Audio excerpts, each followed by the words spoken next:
Good morning મિત્રો. આજે આપણે જોવાના છે, આમ જોવા જઈએ તો છંદનો છેલ્લો અધ્યાય છે કે અગાઉના લેક્ચરમાં છે આપણે સૌથી પહેલા અક્ષર મેળ છંદ, માત્રા મેળ છંદ એટલે શું, માત્રાઓ કઈ રીતના ગણાય છે, લઘુ અક્ષર એટલે શું, ગુરુ અક્ષર એટલે શું એ જોયું. હવે આપણે જોવાના છીએ માત્રા મેળ છંદમાં. અગાઉ છે આપણે બે છંદ જોયા હતા. માત્રા મેળ છંદમાં એક ચોપાઈ અને દોહરો. હવે માત્રા મેળ છંદના આ જે છેલ્લા ત્રણ પ્રકારો છે એ જોવાના છીએ. કે છેલ્લા ત્રણ પ્રકારોમાં જોઈએ તો ત્રણ છે: હરિગીત, સવૈયા અને ઝૂલણા. સૌથી પહેલા આપણે લઈએ હરિગીત. હરિગીતમાં જુઓ, અહીંયા બહુ ઈઝી છે કે 28 માત્રા હોય છે. યાદ રાખજો, માત્રા, અક્ષર નહીં. અક્ષર અને માત્રામાં ઘણો તફાવત છે, બરાબર છે, આપ જાણો જ છો. જેમ કે લખ્યું છે તમે, બરાબર છે, તો અક્ષર 2 છે, બરાબર છે, પરંતુ માત્રા કેટલી છે? 3 છે. તો આવી રીતના છે માત્રા મેળ છંદો અને અક્ષર મેળ છંદો છે એ બંને તમને ખબર હોવી જોઈએ અને બહુ સારી બાબત છે. છંદ કારણ કે દર વખતે પૂછાય છે, મોટાભાગની બધી એક્ઝામમાં પૂછાય છે, ઇવન ટાટમાં તો આવવાના જ છે. તો આપણે છે શક્ય હોય ત્યાં સુધી છે ટાટમાં ધ્યાનમાં રાખીને દરેકે દરેક છંદ અને કે દરેક અલંકાર છે એ તૈયાર કરી લેવા જરૂરી છે. નેક્સ્ટ લેક્ચરમાં આપણે છે છંદને હવે છોડી સમાસ તરફ આગળ વધવાના છીએ, જેનાથી છે ઇન કેસ કે ટાટમાં તમારે પૂછાય છે તો તમે ઇઝીલી છે ટ્રેક કરી શકો. ચલો, હરિગીતમાં અક્ષર કેટલા હોય છે? 28. યતિ, યતિ એટલે કે વિરામ. વિરામ ક્યાં આવે છે? 16મી માત્રાએ. 16મા અક્ષરે નહીં, 16મી માત્રા. અહીંયા માત્ર યાદ રાખવાનું છે, અક્ષર બક્ષર બધું ભૂલી જવાનું છે. ચલો આપણે માત્રા ગણી લઈએ. અહીંયા એક માત્રા થશે લઘુ.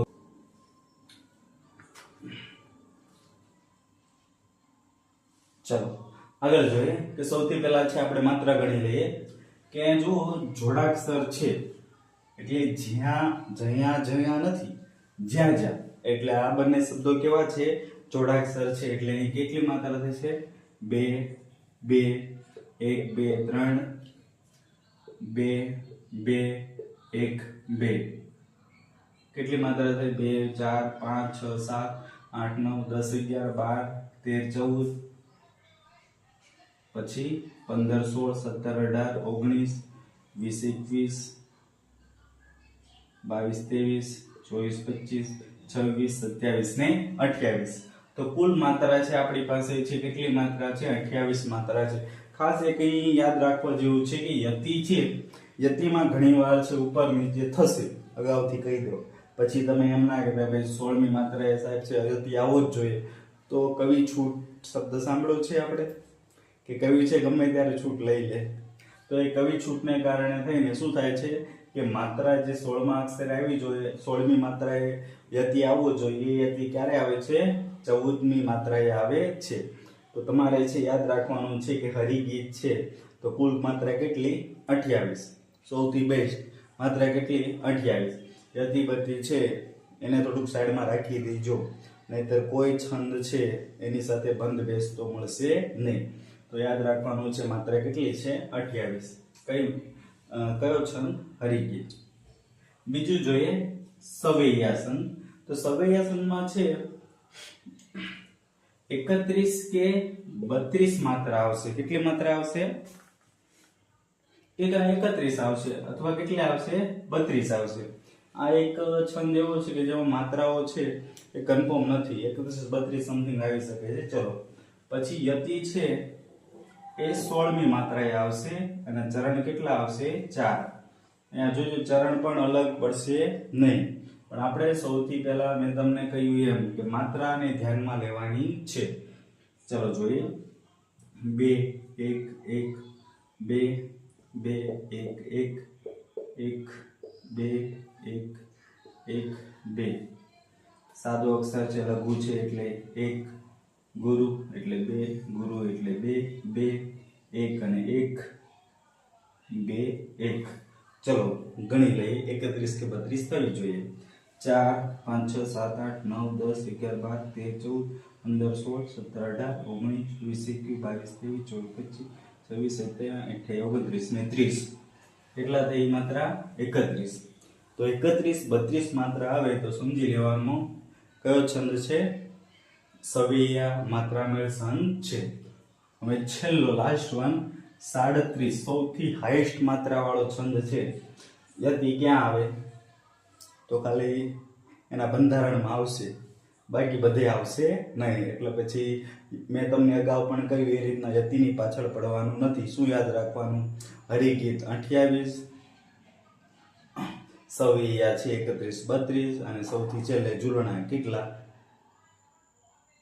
ઝૂલણામાં આવશે 37 ચલો ગણી જોઈએ દીર્ઘાક્ષર છે ગુરુ છે એટલે 2 1 1 2 1 1 1 તીવ્ર અનુસ્વાર છે એટલે 2 2 1 2 2 1 2 જોડાક્ષર છે એટલે 2 1 2 તીવ્ર અનુસ્વાર છે 2 1 2 1 સોરી અહીંયા છે જો જોડાક્ષર છે એટલે આ શું બનશે Shark incoming call.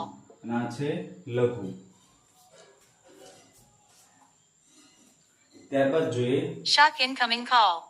2 2 ચલો ગણી લઈએ માત્રા 4 5 6 7 Shark 8 incoming 9 call. 10 11 13 14 15 16 17 18 19 20 21 22 23 24 25 36 કેટલા થઈ ગયા 37 તો કુલ કેટલી માત્રાઓ થઈ 37 માત્રાઓ થઈ જો એક વસ્તુ અહીંયા ખાસ સમજવા જેવી છે જેમ કે અહીંયા એક શબ્દ આપું છું તમને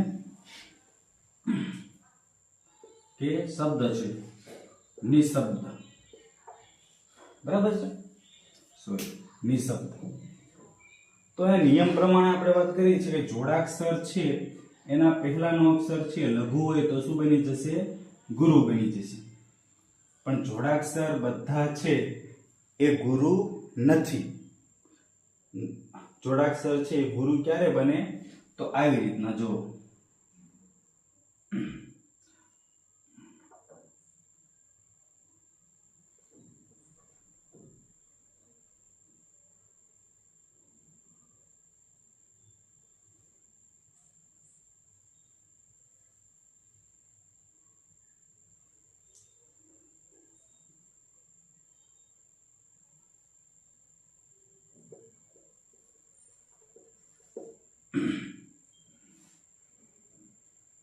સોરી આપણે એક શબ્દ લઈએ નિવ્યાપાર તો આ શબ્દ છે લઘુ છે પણ નિયમ પ્રમાણે જોડાક્ષરની પહેલા છે એટલે શું બની જશે ગુરુ પણ આ શબ્દ છે એ જોડાક્ષર છે એટલે આપણે લઘુ જોઈએ એવું નક્કી કરવાનું નથી જો જોડાક્ષરની આજુબાજુ છે આપણે જોઈએ કે ગુરુ શબ્દ બનવા માટે છે દીર્ઘ ઈ હોય દીર્ઘ ઉ હોય ઇવન છે એને કાનો લાગ્યો હોય છે તો એ શું બની જશે ગુરુ બનશે એટલે આટલો ફરક છે અહીંયા આ શબ્દ છે એ લઘુ છે કેમ કારણ કે આને કોઈ પણ પ્રકારનું છે દીર્ઘ ઈ કે પછી દીર્ઘ ઉ કંઈ લાગેલું નથી અથવા કાનો માત્ર કંઈ લાગેલો નથી અને અહીંયા છે લાગેલો છે એટલે શું બનશે ગુરુ તો ખાસ અહીંયા ધ્યાન આપજો નહીંતર લઘુ ગુરુમાં પણ તકલીફ પડશે અને સાથે સાથે માત્રામાં તો તકલીફ પડવાની જ છે ચલો નેક્સ્ટ ટાઈમ છે આપણે મળીશું ત્યારે સમાસ જોઈશું અને સૌને બેસ્ટ ઓફ લક કે જલ્દીથી સરસ રીતે પાસ થઈ જાઓ જલ્દી જોબ મળી જાય અને તમારા મમ્મી પપ્પા અને તમારું નામ રોશન કરી શકો થેન્ક યુ આભાર ફરી મળીશું